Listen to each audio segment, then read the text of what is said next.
antecedente familiar ni tampoco social de la niña. Eso como antecedente diario o cómo se presenta el caso como tal. Después nosotros lo que hicimos fue para evaluar la progresión viendo los signos, los síntomas y el diagnóstico en función de las horas de evolución, porque se presentó a las 2 horas de evolución, se despachó a la niña y volvió a consultar nuevamente, ¿ya? Primero a las 2 horas de evolución se consulta y al examen físico tenemos lesiones cutáneas en tronco y prurito, que es sensación subjetiva de picazón generalizada. Se presenta a febril, lesiones eritematosas rojizas, no confluentes en el tronco, es decir, que se encuentran aisladas, y también presencia de exudado amigdalar. Ante esta presencia de exudado amigdalar, lo que se hace es un test rápido para estreptococo, para descartar el estreptococo biótico como causante de la faringoamigdalitis, ¿ya? Y como salió negativo ese test para estreptococo, se diagnostica urticaria aguda parainfecciosa y una faringoamigdalitis de probable etiología viral. Se despacha a la preescolar y esta vez a las 36 horas de evolución se vuelve a consultar a la unidad hospitalaria, esta vez es la madre quien consulta, y ahora tenemos una evolución de las lesiones. Tenemos lesiones eritematodescamativas, es decir, que ya tenemos células muertas que se empiezan a desprender de la piel en las regiones periocular y peridural. Encontramos placas salpicadas en el tronco, ya no son no confluentes, sino que ahora confluyen como placas, y tenemos grandes pliegues con zonas de sobreinfección y lesiones del tronco, y lesiones de rajado del tronco. Persiste el exudado faríngeo y también se encuentra afebril. Ahora el diagnóstico cambia. Tenemos un brote de dermatitis atópica y a ese brote de dermatitis atópica se le asocia una sobreinfección, es decir, se infecta lo que ya está, por así decirlo, afectado con la dermatitis atópica. Y después, a las 72 horas de evolución, tenemos un empeoramiento de las lesiones, febrícula, que es fiebre inferior a 38 grados Celsius, decaimiento y un dolor a la palpación de la piel. Ante esto, se diagnostica síndrome de piel escaldada, se realiza hemograma, cultivo y hemocultivo, que lo vamos a mencionar más adelante. Aquí tenemos una foto, no se ve muy bien por el tema de la luz, pero tenemos una foto del caso clínico verdadero del cual se nos presentó y se mencionan placas agrietadas de costras mericéricas, es decir, costras amarillentas en la región periocular y peribucal, debería ser el periocular. Y signo de Nikolsky positivo en región lateral abdominal. El signo de Nikolsky lo va a explicar mi compañero más adelante, pero tiene que ver más que nada cómo evaluamos nosotros la integridad de la piel en el sentido de la unión intracelular. ¿Ya? Vale.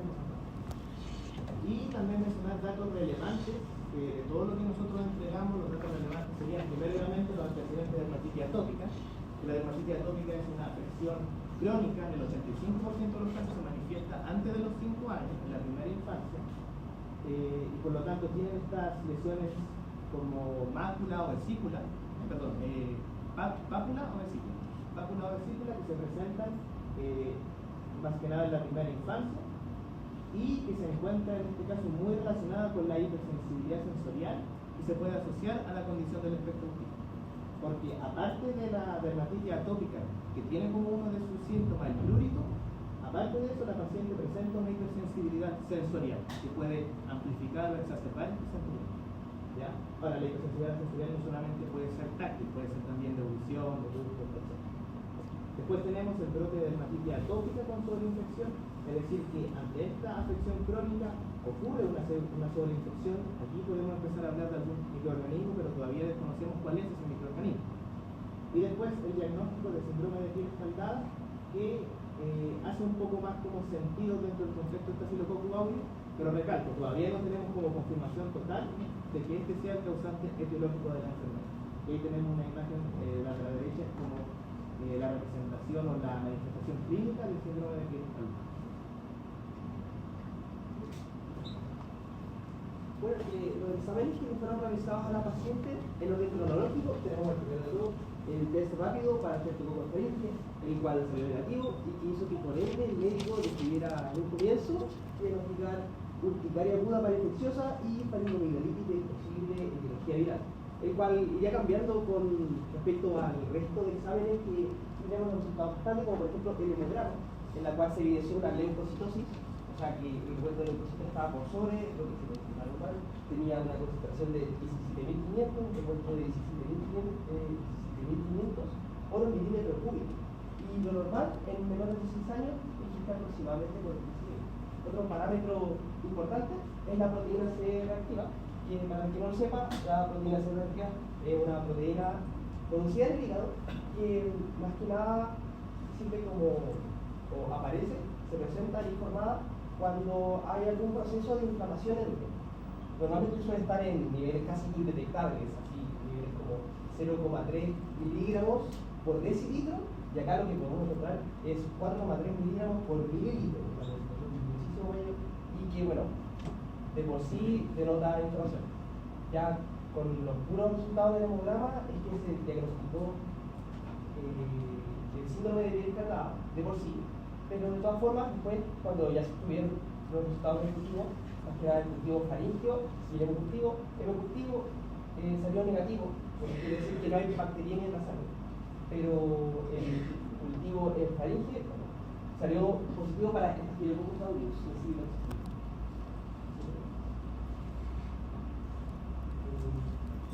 entre este periodo que ya se tenían los resultados del hemograma, por lo tanto ya se había diagnosticado el síndrome de la piel escarlata, pero que no se tenían los resultados del cultivo, por lo tanto no se conocía el agente biológico como tal, es que se hizo este tratamiento empírico, lo cual quiere decir más que nada un tratamiento que se utiliza cuando no se conoce con exactitud el agente biológico, que en este caso es el Staphylococcus aureus, pero para ese punto todavía no se sabe. Entonces lo que decimos los médicos es realizar este tratamiento empírico, el cual incluye en un comienzo la administración de clindamicina y cloxacilina por vía intravenosa. Estas dos van a actuar de forma complementaria. La cloxacilina, por su parte, es un antibiótico metalactámico, o sea, va a inhibir la síntesis de beta-glucano en bacterias no positivas, y por su parte la clindamicina pertenece a los antibióticos de las glicosamidas. Las glicosamidas lo que van a hacer es inhibir la síntesis de proteínas, entre ellas por ejemplo las toxinas, que van a tener más relevancia cuando sigamos hablando del tema, y bueno, de por sí al inhibir la producción y la síntesis de proteínas también van a disminuir la velocidad de crecimiento del bacteria.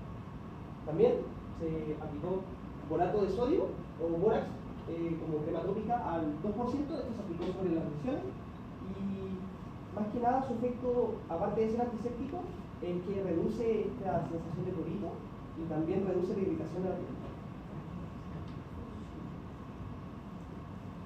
En lo que respecta al síndrome de la piel escaldada, en realidad esta parte, pese a que es harto texto, lo vamos a pasar rápido porque se va a seguir abordando a lo largo del desarrollo de esta presentación. Y bueno, lo más importante es saber que el síndrome de piel escaldada es una enfermedad dermatológica que provoca erupciones, que más adelante las vamos a describir como exantema eritematoso generalizado, que o sea vienen a ser erupciones de color rojo que se dan principalmente en el tronco y en los pliegues. Cosas importantes que hablar es que la población más afectada por este síndrome viene a ser los menores de 5 años y lactantes.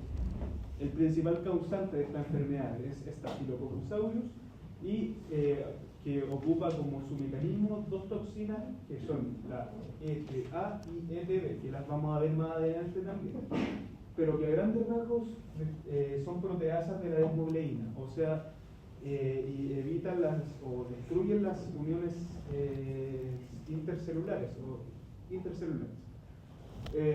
Dentro de este síndrome como tal tenemos una evolución clínica que son de 3 etapas, que es la eritrodérmica, que como dice su nombre, que la piel se empieza a poner roja, la ampollar, que es generación de ampollas, principalmente en pliegues y en tronco, y la descamativa, que ya viene a ser cuando la epidermis empieza a desprenderse. Como tal, tiene estos síntomas que grandes rasgos son la fiebre, el exantema generalizado, y el método diagnóstico principal que se utiliza para este síndrome como tal viene a ser el signo de Nichols. Que el signo de Nichols consiste en aplicar fricción sobre la piel y que es positivo en el momento en que al aplicar esa fricción se desprende epidermis. Eso más que nada con el síndrome de piel escaldada, pero lo vamos a seguir viendo más adelante. Para partir ahora con las preguntas, Bueno, la primera, ¿cómo pudo adquirir este síndrome de la niña y qué no causa? Bueno, la causa más probable de cómo se adquirió este síndrome de la piel escaldada es por infección endógena por Staphylococcus aureus. Staphylococcus aureus es, un patógeno oportunista, una bacteria gram positiva, anaerobia facultativa, parte de la microbiota, o sea, está presente en los epitelios de la piel. Está presente en los epitelios de la piel, epitelios de las mucosas, también está en la conjuntiva de los ojos, y un 30% de las personas están presentes en la cara anterior, específicamente de la narina. Pero lo que tiene esta bacteria es que puede producir dos exotoxinas, que ya mencionó mi compañero, es la toxina exfoliativa A y toxina exfoliativa B, o también abreviada ETA y ETB por su sigla inglés, las cuales tienen como función que si es que existe alguna discontinuidad en la barrera epitelial, que en este caso está presente por la dermatitis atópica que presenta la paciente y no solo por eso, sino por las rasguñas que ella misma produce sobre su piel, está esta discontinuidad en la piel que le va a dar acceso a estas toxinas a que puedan acceder a las capas de la piel, específicamente al estrato granuloso y al estrato espinoso, donde al tener acceso a estas capas más profundas van a actuar de forma específica sobre una caderina llamada desmobilina 1. Desmobilina 1, caderina perteneciente a los desmosomas de los queratinocitos. Y al ser parte de los desmosomas tienen vital importancia en la adhesión de estas células de los queratinocitos. Por tanto, es bastante lógico que si la desmobilina 1 se ve afectada, los desmosomas se van a ver afectados y finalmente la adhesión celular se va a ver afectada. Así que por esto es que se puede ver este signo de Nikolsky o esta característica tan propia del síndrome de piel escaldada en la que se separa la piel. Ahora, la segunda pregunta que se me hizo es: ¿todas las cepas de Staphylococcus aureus podrían producir este síndrome? Y la respuesta es tajante: no todas las cepas pueden producir. Se necesitan dos requisitos principales. Primero que todo, que sea toxigénica, es decir, que genere toxina que forme parte del armamento de factores de virulencia de la cepa como tal. Y no solo eso, que además de ser toxigénica, produzca las toxinas exfoliativas tipo A y tipo B. Porque hay otras cepas que producen toxinas, pero toxinas que se relacionan con otras manifestaciones clínicas. Ya, por ejemplo, aquí nosotros pusimos, a pesar de que no es el objeto de la pregunta, el Staphylococcus aureus del grupo 2 son toxigénicas y producen toxinas exfoliativas tipo A y tipo B, y como bien dijeron mis compañeros, van a atacar a la desmobileína en la piel común. ¿Ya? Dale nomás. Aquí es más que nada para ver cómo actúan las toxinas exfoliativas. La toxina exfoliativa tipo B se relaciona más con lo que es el síndrome de piel escaldada, ¿ya? Que siempre se describe como muy generalizado, ¿ya? Es una inflamación muy generalizada. En cambio, la toxina exfoliativa tipo A genera otra manifestación clínica que se conoce como impétigo ampolloso, ¿ya? Que es la formación más que nada localizada de ampollas que posteriormente se transforman en costra amarilla, ¿ya? Es decir, las cepas pueden producir ambas toxinas, pero se ha visto que la toxina tipo B está más relacionada con la aparición del síndrome de piel escaldada y la A con otro tipo de manifestación clínica, ¿ya? Por lo tanto, en el estricto rigor serían los dos requisitos: que la cepa sea toxigénica y que genere la toxina exfoliativa tipo B para producir el síndrome de piel escaldada. Aquí, esto es más que nada para mostrar que hay otras cepas de Staphylococcus aureus, por ejemplo, la que produce la toxina del shock tóxico estafilocócico, ¿ya? Que también tiene repercusiones en lo que es la epidermis y la capa de la piel, pero que los signos que se presenten y los síntomas no son los mismos en comparación con el síndrome de piel escaldada. Es decir, aquí también tenemos una cepa toxigénica, pero que la toxina que produce no genera las mismas repercusiones a nivel local, en este caso, a nivel local. Y también hay otras cepas que en lugar de producir toxinas pueden generar una bacteriemia, se vehiculizan por el torrente sanguíneo y pueden llegar a órganos nobles como el corazón y generar una endocarditis bacteriana, que eso ya es mucho más complicado. Y también va a tener manifestaciones clínicas semiológicas distintas. Esto más que nada para resumir que nuevamente no todas las cepas pueden producir la enfermedad del síndrome de piel escaldada. Respecto de los factores de violencia que asociados al mecanismo de patogenicidad, respecto a esto, primero podemos nombrar a la definición eficaz, que por esto podemos decir que el Staphylococcus aureus es una bacteria gram positiva que se transmite por vía de contacto indirecto. Es un patógeno oportunista debido a que se forma parte de la microbiota de las fosas nasales y la piel. Después, Respecto de la adherencia, podemos nombrar a sus componentes estructurales como los proteoglutanos, que le van a dar el proteoglutano que le va a dar resistencia y también va a permitir que no sea afectado por la osmosis. También tenemos a los ácidos nucleicos, que lo que le van a dar es mayor resistencia a la bacteria. Después, respecto de la invasión, podemos nombrar a las enzimas, que su mecanismo general de la invasión va a ser destruir componentes de la célula del cuerpo, permitiendo de esta manera una mejor invasión. De las enzimas que podemos nombrar a las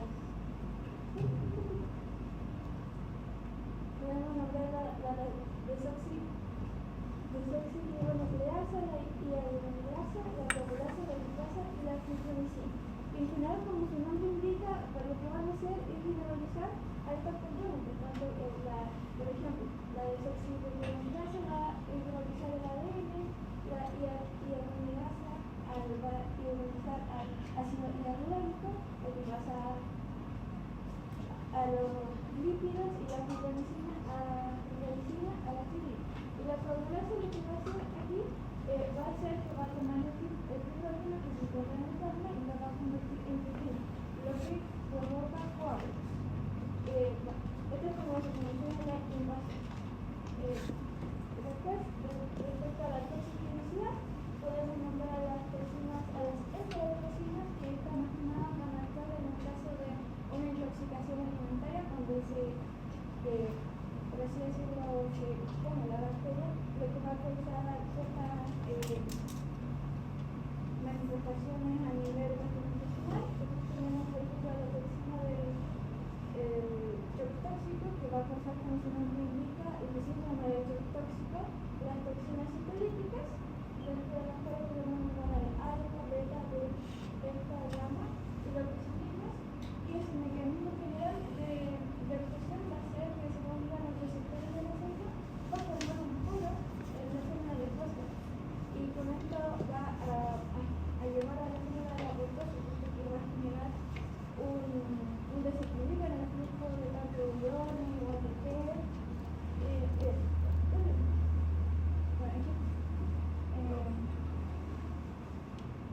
Acá podemos ver a las toxinas, a las dioxinas, a las toxinas del shock tóxico, a las enterotoxinas, y nos falta nombrar a las toxinas circulativas ETA y ETP, que como mi compañero ya nombró, son propias de este síndrome, de síndrome de piel escaldada, y lo que van a hacer que son proteasos, como funcionan como superantígenos, que van a ir a afectar a la hemoglobina 1, haciendo que se genere este cuadro de inflamación. Después, en el proceso de evasión del sistema inmune, podemos nombrar, por ejemplo, a la proteína A, que es antioxonina, a la proteína CHIP, inhibidora de la quimiotaxis, y la proteína EPA, que es de adherencia extracelular, que en general lo que van a hacer es evadir el sistema inmune, evitando la oxidatización. Por ejemplo, la proteína A lo que va a hacer es que se va a unir a la fracción constante de la inmunoglobulina IgG, y evitando de esta manera la oxidatización. Y respecto de la cápsula, que también la protege de la oxidatización, también leyendo, pude encontrar que esta forma una biopelícula, lo que le permite como adherirse a los catéteres más en el ámbito hospitalario. Y respecto de la función como de evasión de la coagulasa, dado que, como mencioné anteriormente, esta forma coágulos, esto le permite como de cierta manera esconderse del sistema inmune, protegerse.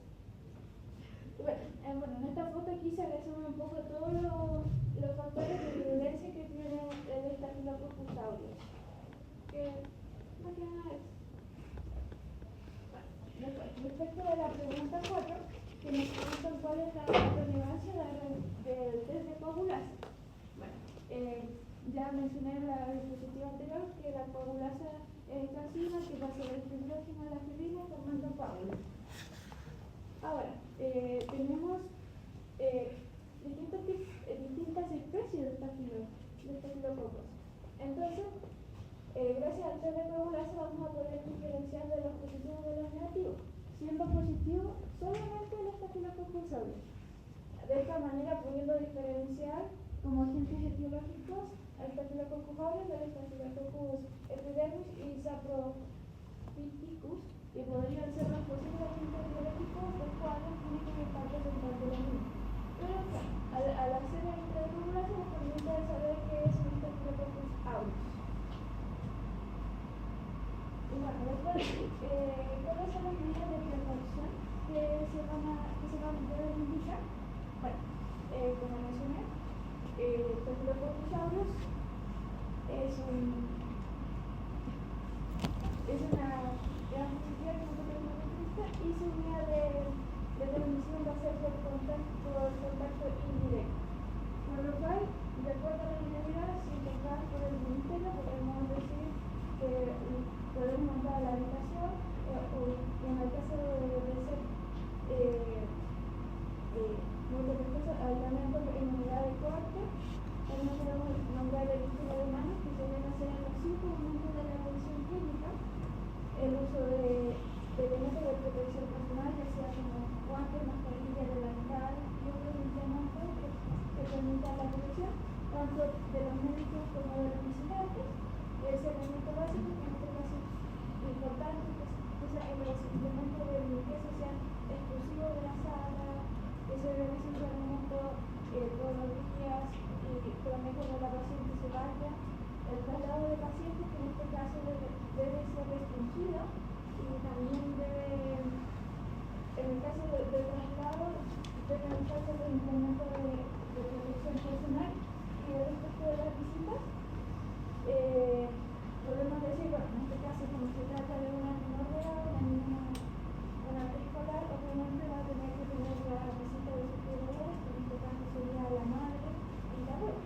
Pero también se puede decir que también debe ser esto solamente ellas y también con uso de elementos de protección personal para evitar el contagio o que la niña se contagie de otras infecciones. Y bueno, aquí lo que recalcar es que el medicamento debe ser uso exclusivo de la habitación. Ya después la pregunta 6 nos consulta por algunas consideraciones que debe tener el clínico a la hora de utilizar la vancomicina. Hablando como de los fármacos como tal, el enfoque debería estar siempre en la paciente, en las características y cualidades de la paciente. Pero antes de evaluar ese aspecto tenemos que ver si la vancomicina puede tener su efecto contra bacterias gram positivas o contra quién tiene el efecto, si es gram positiva, si tiene el efecto contra gram negativa. Entonces hay que ver las características del fármaco como tal. Primero indicar que la vancomicina es un glucopéptido que es de uso exclusivo contra bacterias gram positivas. ¿Por qué? Porque debido a su tamaño y peso molecular no alcanza a penetrar por la esporina de la membrana externa de los gram negativos. Por lo tanto, su uso se remite solamente a bacterias gram positivas como Staphylococcus aureus. Segundo punto, tenemos un menor efecto bactericida en comparación con beta-lactámicos. Por lo tanto, si evaluamos susceptibilidad al vivo y esta cepa es sensible a beta-lactámicos, deberíamos ocupar esos beta-lactámicos en lugar de la vancomicina porque va a tener un mayor efecto bactericida como tal. Y la presentación de vía de administración, que es intravenosa o por vía oral, pero generalmente se prefiere intravenosa porque no tiene muy buena función a nivel oral. ¿Ya? Una vez hecho eso y diciendo ya, la vancomicina puede ser utilizada contra el Staphylococcus aureus, hay que ver las características de la paciente como tal. Primero, el rango etario, la edad y el peso, que eso es muy importante porque la dosificación se utiliza en función de eso, en función del peso, de la edad y también de la función renal, ¿ya? Quizás en este caso no aplica tanto porque no se mencionó ninguna patología renal, pero en pacientes de mayor edad o de edad más avanzada, si tienen a lo mejor alguna disminución de la depuración de creatinina, del fluido de creatinina, ahí sería más eficiente, pero en este caso no tanto. Y esto es muy relevante porque la condición de la conjuntivitis y el historial de dermatitis atópica, además de la hipersensibilidad sensorial asociada, lo que ocurre es que la vancomicina puede generar un efecto que se conoce como el síndrome del hombre rojo o el rush cutáneo, ¿ya? Esto responde más que nada a la velocidad de administración. Debe ser la velocidad de administración en un tiempo mínimo 1 hora. Mínimo 1 hora, o más incluso. Porque si se hace en un menor tiempo, puede generar un síndrome del hombre rojo, que son lesiones maculopapilares, rojas, bien digo, eritematosa, y que pueden generar también fluido. Por lo tanto, en una paciente que tiene dermatitis atópica y que tiene hipersensibilidad sensorial, sería contraproducente generar este efecto, porque en vez de curarla, estaríamos generando mayor rascado, mayor picazón y por lo tanto mayor puerta de entrada para el estafilococcus aureus. Por lo tanto, hay que tener en cuenta ese aspecto también. ¿Ya? Y después tenemos que el estafilococcus aureus es sensible a oxacilina. La cepa que se extrajo del cultivo es sensible a oxacilina. Oxacilina es, como tal, un beta-lactámico. Por lo tanto, se prefiere usar ese beta-lactámico en comparación con la vancomicina porque es sensible a él como tal y tiene un mayor efecto bactericida. Y hasta el momento se registran pocos casos del fenotipo SARS, que es estafilococcus aureus resistente plenamente a vancomicina a nivel mundial. Por lo tanto, la idea no es contribuir a aumentar los casos y ocupar vancomicina de manera indiscriminada y no justificada. En este caso, que se puede utilizar la oxacilina en comparación con la vancomicina. Yo creo que viene a ser la respuesta inmunitaria contra este patógeno como tal. Tenemos que, bueno, dentro de la infección de estafilococcus aureus participan tanto linfocitos B como linfocitos T. Por parte de la actuación del linfocito B como tal, tenemos que generar anticuerpos, como ya sabemos, para contra distintas estructuras o con propósitos como tal. Uno de los propósitos de la generación de anticuerpos es mejorar o hacer más posible la fagocitosis, activando por su parte también el sistema de complemento, inducido por una vía clásica del sistema de complemento, y además de cierta forma permitir la opsonización o mejorarla en cierto sentido. Por otra parte, tenemos que los linfocitos van a producir anticuerpos contra ciertos factores de virulencia del estafilococcus, algunas toxinas, como las ya mencionadas, elementos no peptídicos, como vienen a ser, por ejemplo, algunos peptidoglucano, algunos azúcares de membrana, y por otra parte tenemos que genera anticuerpos contra proteínas de membrana y también algunas proteínas, como por ejemplo la las lectinas de estafilococcus aureus. En general, esta es la función del linfocito B, pero esta es la función más importante contra Staphylococcus aureus por parte del sistema inmune adaptativo, viene a ser de parte de los linfocitos T. Y esto es todo un proceso que parte desde las células dendríticas.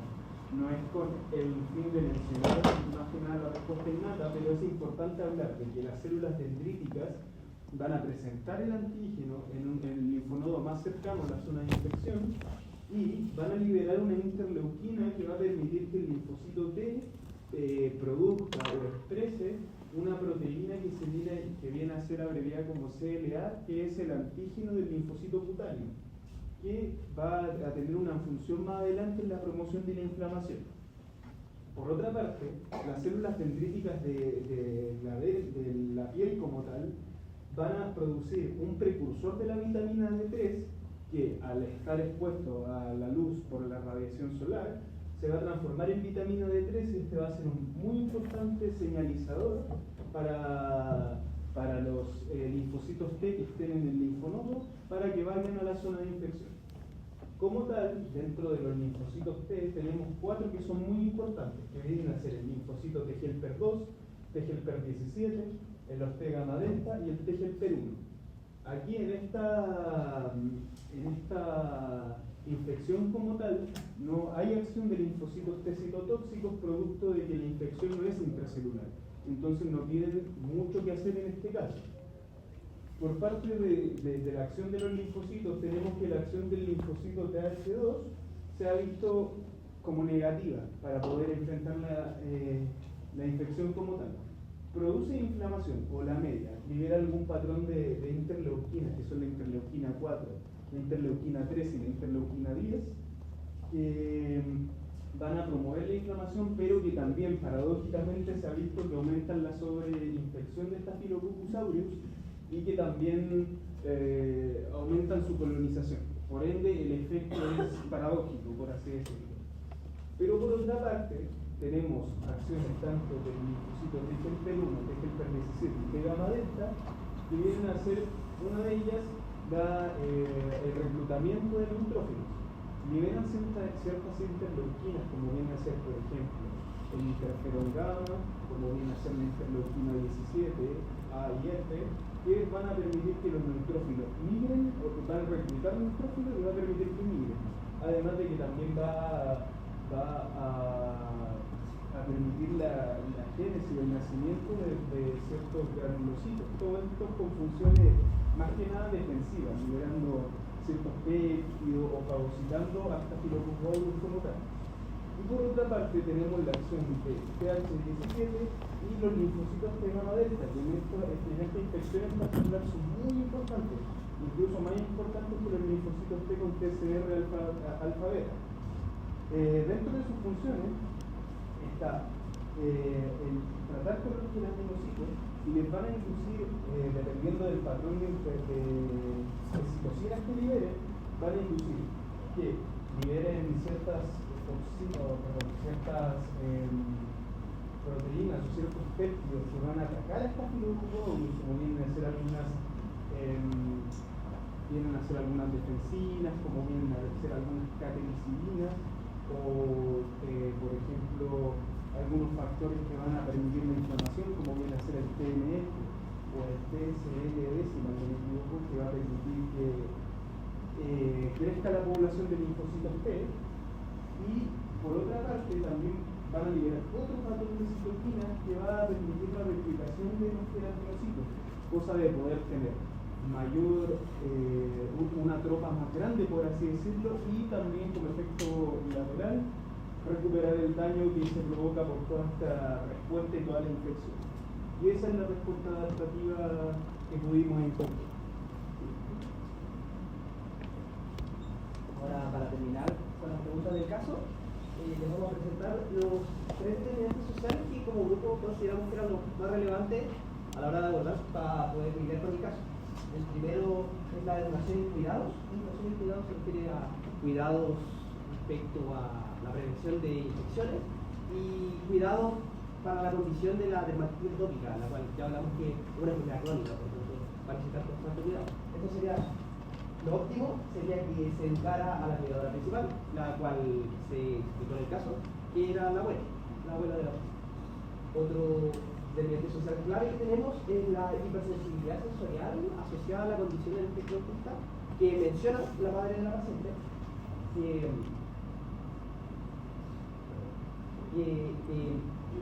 es muy relevante debido a que esta hipersensibilidad va a amplificar la sensación de prurito que va a sentir la paciente, por lo tanto va a producir que probablemente se rasguñe la piel con mayor frecuencia y con mayor fuerza, lo cual, como ya vimos antes, es absolutamente esencial para que pueda ocurrir el síndrome de la piel escaldada nuevamente. También es posible que si hay complicaciones con el lenguaje, no se puedan entender las instrucciones de no rasguñarse, o bueno, incluso si se pudieran comprender, es posible que la paciente no podría aguantarlo porque el fluido es tan intenso que podría simplemente no ser importante. Y por último, incluimos la situación económica, que consideramos que es importante porque puede de cierta forma obstaculizar el acceso de la familia a recursos médicos, y también es importante a la hora de realizar visitas de seguimiento para el cuadro de síndrome de la piel escaldada, por supuesto, pero más importante para la dermatitis atópica y para ver si está evolucionando de forma favorable. Bueno, acá tenemos la bibliografía, de donde sacamos casi todo lo que dijimos acá. Y eso sería. Muchas gracias por escucharnos.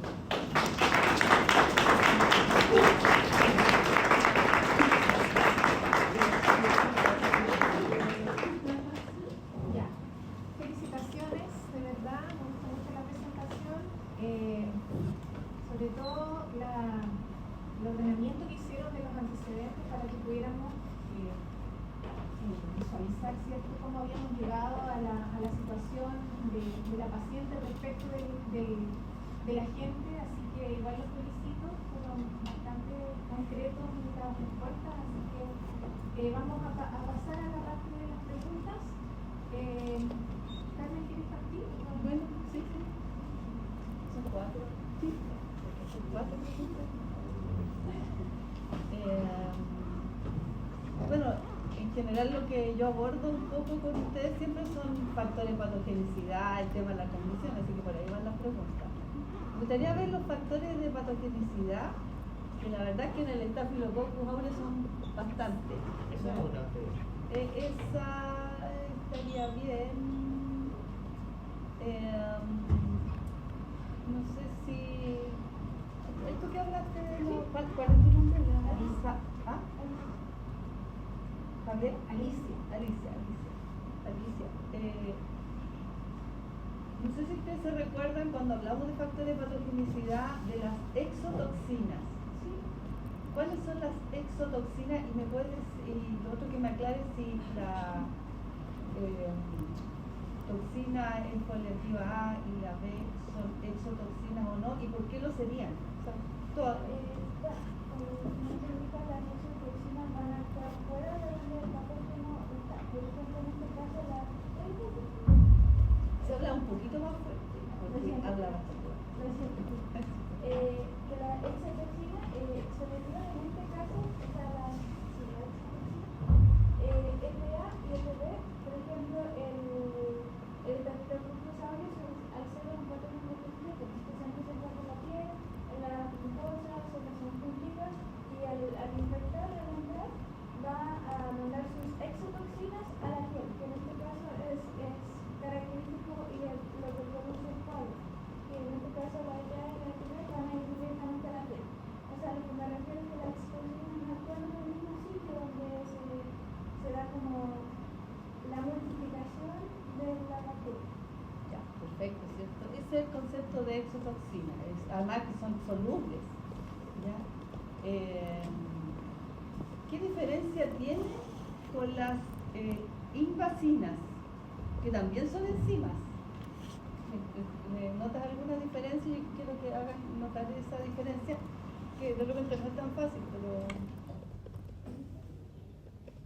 Al lado tú tienes las invasinas, ¿qué diferencia tienen con esas? Puede ser en el mecanismo de acción, por ejemplo, las invasiones, las invasiones que están aquí, lo que van a hacer es que van a ir a atacar ciertos mecanismos componentes de las células que tienen. Por ejemplo, la desoxirribonucleasa va a hidrolizar el ADN de la célula, acortando específicamente el enlace fosfolípido. Entonces van a actuar como dentro de la célula, por así decirlo, de las células del huésped de la paciente. En cambio, acá las exotoxinas en sí, aquí va a afectar más que nada la desmoglobina 1, afectando también la matriz y generando la separación de los queratinocitos. Entonces, yo creo que esto es más que nada la diferencia, que esto va a afectar más que nada, va a ir como rompiendo y facilitando de esta manera la invasión, de la propagación y multiplicación de la bacteria y generando más cuadros. Es casi lo mismo de la clase, está bien. La diferencia, que igual, pues, pero yo quería hacer esa pregunta para que se dieran cuenta que esas son enzimas también, pero no viajan a largas distancias, son a corto plazo y claro, lo que tú dices, le van a servir a la bacteria para tener nutrientes, destruir el ADN y todo eso le va a dar, ¿no es cierto?, sustrato, aminoácidos, etc. ¿Ya? A diferencia de las exotoxinas que, como muy bien tú dices, en este caso que mostramos recién, la bacteria está en un lugar y la exotoxina, la foliativa A y B, van a viajar por la sangre y van a llegar a la piel y van a producir todo lo que ustedes dijeron. ¿Ya? Entonces ahí hay que hacer esa diferencia. Ya, perfecto, bien, me gustó tu respuesta, la pudiste. Ya, voy a seguir con esto, pero cualquiera de ustedes podría responder. Entonces ustedes dicen también que la bacteria tiene una capacidad de transmisión eficaz. ¿Ya? Pero ahí me dicen que la transmisión eficaz porque está el reservorio, por decir, del cuerpo son las narinas. ¿Ya? Pero yo quería ir un poquito más allá, a ver si ustedes se dan cuenta de por qué, porque ahí uno no está diciendo por qué, sino que dice, es porque está ahí, porque se transmite por contacto indirecto. Pero ¿por qué se puede transmitir por contacto indirecto? Lo que a su vez significa que tiene capacidad de, ¿no es cierto?, de estar en el objeto, por ejemplo. Entonces, ¿qué hace que la bacteria naturalmente tenga esa capacidad? ¿Qué es lo que creen ustedes? No sé si alguno de ustedes me puede responder. Yo creo que tú, Alicia, no, porque Ya hablamos. Sí, no, dijo lo que Claro. necesito. Bueno, como bien dijo el Gabo, puede ser que como es un organismo, microorganismo en este caso, anaerobio facultativo, tiene la capacidad de vivir en diversos ambientes, que pueden ser con oxígeno o sin oxígeno. ¿Ya? Entonces puede depositarse, por ejemplo, en fomites, en objetos inanimados, o puede depositarse en la piel, en la conjuntiva, en diferentes zonas, en diferentes superficies. Como más que nada la capacidad que tiene de sobrevivir en ciertas partes. No se encuentra, por ejemplo, suspendido en el aire porque no tiene esa capacidad de hacerlo. Pero sí puede encontrarse en mucosa, en superficie, en objetos inanimados, en catéteres. Sí puede, pero a lo que yo voy, ¿por qué biológicamente? ¿Por qué? ¿Qué característica podría tener que lo hace en el fondo resistente a esas condiciones ambientales? ¿Qué creen ustedes? Diría que el por qué que Claro. tratando de buscar términos.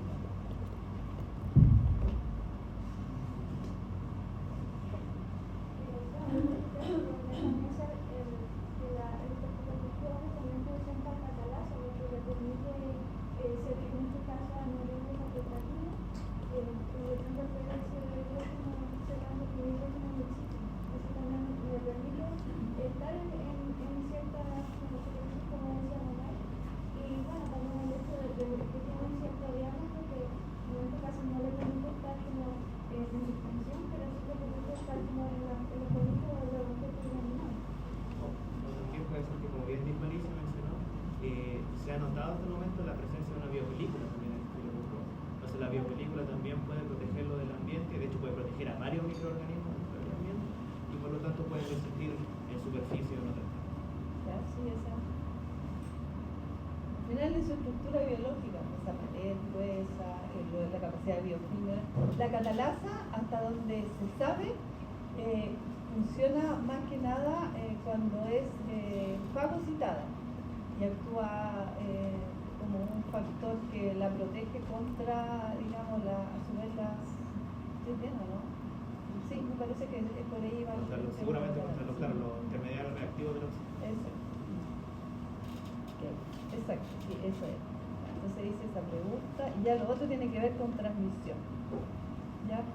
Entonces igual quería aclarar que lo que mencionaron ustedes del mecanismo de las exotoxinas, entonces no va tanto porque la bacteria en el mismo sitio, estando en la piel, produce la exotoxina, sino que la capacidad de la exotoxina es justamente ser producida por ella y viajar a toda la piel, porque es en toda la piel.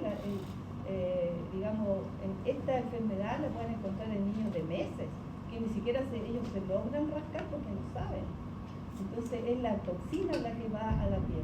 Y la bacteria la encontramos principalmente, la podemos encontrar en la piel, pero principalmente está en el tracto respiratorio, como usted muy bien decía. Lo otro es, eventualmente, digamos, como mecanismo es eso. ¿Ya? Entonces, alguno de ustedes dos, Gabriel, ¿tu nombre es? Nicolás, ya, entonces el niño usted ya está con la sospecha bastante alta de que es síndrome de piel escarlata y usted ya sabe que se produce por el tráfico de audio, entonces es el momento de que ustedes tienen que indicar las medidas de aislamiento. ¿Cuáles son? ¿Cuáles son las medidas? Las medidas de aislamiento específicas, dado que tú ya más o menos tienes el diagnóstico casi listo.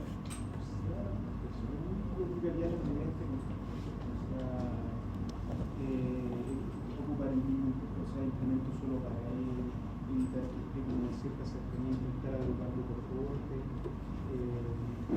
Más que nada, tener todos los cuidados que vienen a hacer el uso de elementos de protección personal solamente de este individuo, tener mucho cuidado de los objetos que se usan con la limpieza de de sus sábanas, de sus ropas, y más que nada todo eso para evitar que haya un contacto tanto directo como indirecto con alguna otra persona que pueda estar libre, por así decirlo, de esta infección. Eso es más o menos lo que quería yo. Entonces la palabra es porque ustedes van a tener que poner solamente medidas de contacto. En este caso sería medidas de contacto. Está bien, ¿no es cierto? Y la otra que es para todos los pacientes, ¿no es cierto? Que la estándar, y esa es la que previene las infecciones transmisibles por agentes que se transmiten por contacto directo, recuerden eso, ¿ya? Pues en este caso, porque ustedes pongan medidas de contacto, los elementos que tú dijiste, ¿no es cierto?, que están ahí, incluidos ahí, lo va a saber la enfermera, los censos. Eso es lo que iba aquí, es esa digamos, lo que ustedes tienen que indicar. Estos son los elementos que sí, que lo dijiste muy bien. Y me falta, ¿qué otra pregunta? Otra característica que le agrego y que lo vimos cuando veíamos lo general de la bacteria, que esta bacteria es un halófito, o sea, resiste concentraciones salinas altas, por eso puede estar en el ambiente, por eso que se mantiene en el ambiente. Resiste esto de estar en el ambiente con poca humedad, ¿ya? Me parece que con eso ya hice a 3 personas. Dos cositas chiquititas. Hablaste, Alicia, acerca de lo mismo, la toxina. ¿Cómo sería la intoxicación alimentaria, que también la mencionaste, en la enterotoxina? ¿Sí? En el caso de una infección, o sea, de una intoxicación alimentaria, ¿cómo se produce eso? ¿Por qué mecanismo, de qué manera la persona se intoxica? Por ejemplo, por alimentos contaminados. Según lo que leí, en realidad no leí mucho respecto de la enfermedad que está como enterotoxina, porque no era el caso del Staphylococcus, pero más que nada es por alimentos contaminados, que se puede transmitir y pasa al tracto gastrointestinal. Y no sé, también me imagino que en un aspecto de laboratorio, por ejemplo, nosotros que también podemos ir al laboratorio, pero se puede transmitir e interactuar tanto con la ¿Y es suficiente que esté el agente presente en el alimento, por así decirlo? ¿Qué es lo que te enferma? ¿Qué es lo que te intoxica? En este caso, la enterotoxina, que es la causa. Tiene diferentes mecanismos respecto de la exotoxina, que la exotoxina, como bien dije, actúa fuera del lugar, en cambio la enterotoxina actúa como en el lugar y tiene distintas características.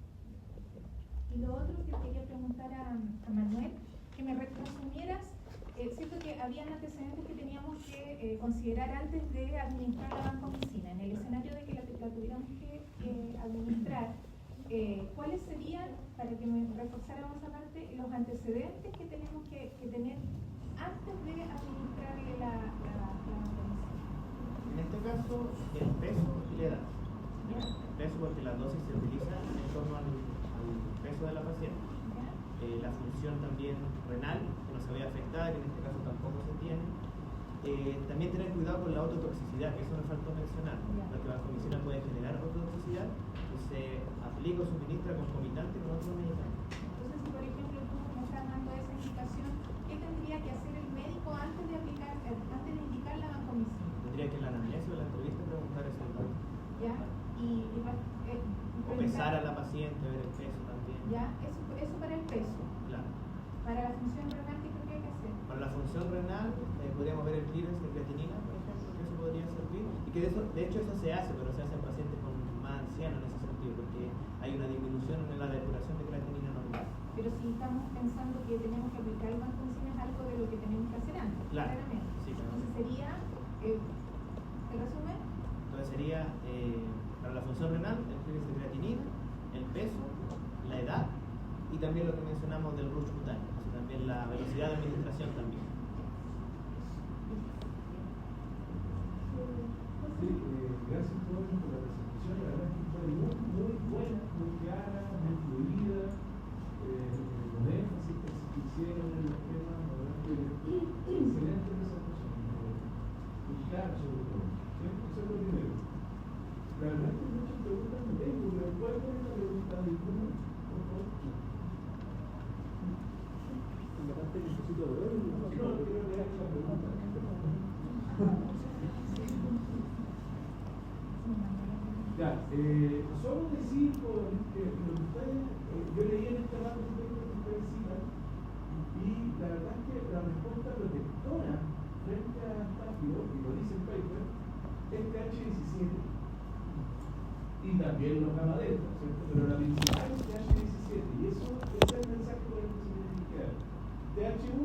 DH2 no son respuestas efectivas. Todavía no hemos visto eso, por eso que no es terrible, para nada, solo es para aclarar el tema, ¿sí? Eso lo vamos a ver después, pero la respuesta protectora es TH17.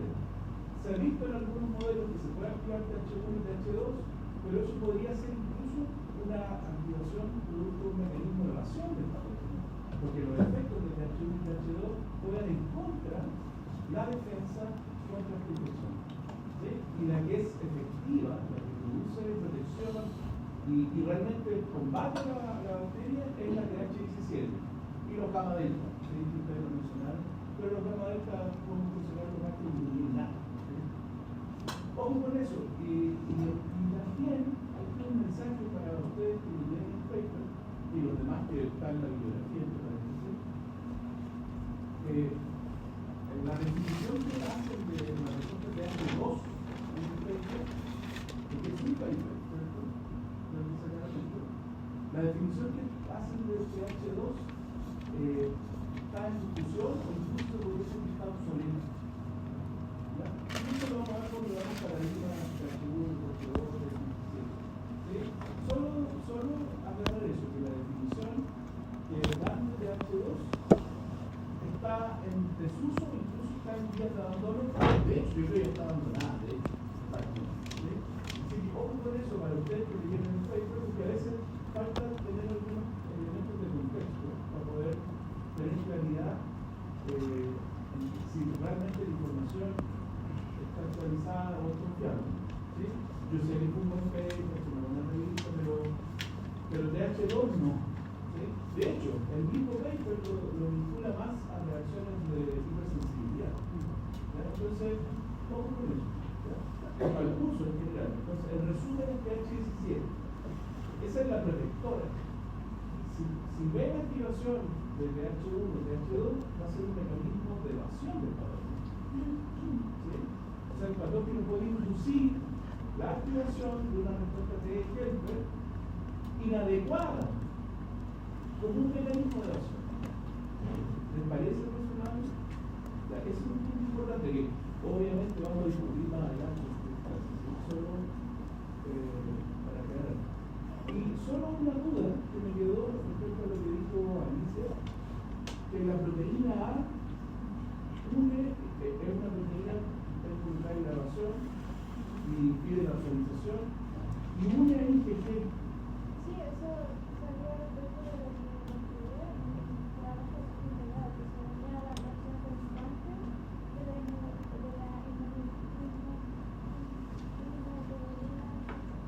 ¿Y por qué entonces pide la autorización? Porque eso no lo mencionaste desde el principio. claro, bueno, porque en este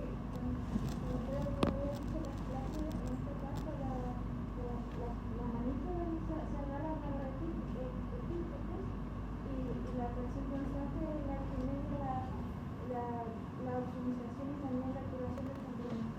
Claro, y en este caso, como acabas de decir, la proteína A se une a la FC. Claro, entonces por eso Y por lo tanto, un mecanismo de eso, realmente, jóvenes, a pesar de lo que acabo de decir, es un tema, es una sutileza. Habría que aclarar respecto a TH17 y TH2, pero lo vuelvo a felicitar. En general, su presentación estuvo muy buena. Muchas gracias.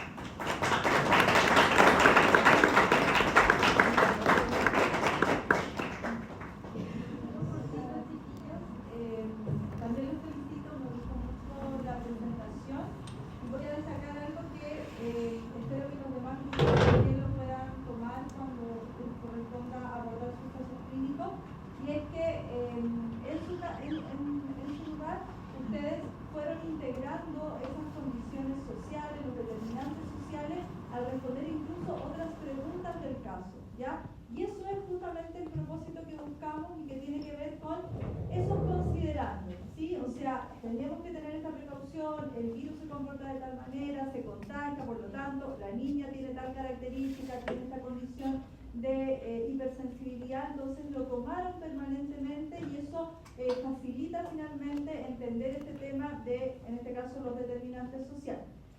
Solo una precisión respecto de los 3 determinantes que consideraron, y es que por ejemplo, cuando ustedes hablan de la educación en cuidados y se refieren a que que debemos entonces educar al grupo familiar o a las personas que tienen el cuidado respecto de cómo se comporta, ¿cierto?, este cuadro y los cuidados a tener.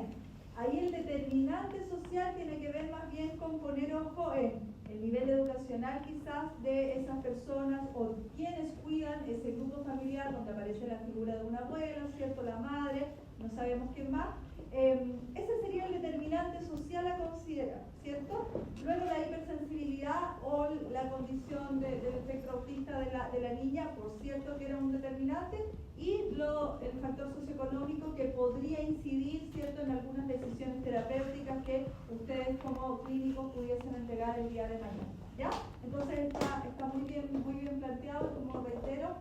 El hecho de que lo hayan integrado durante la presentación creo que es un muy buen antecedente para sus demás compañeros y compañeras. ¿Ya? Muchas gracias. Ya. Vamos a la prueba chica. Vamos a la lista.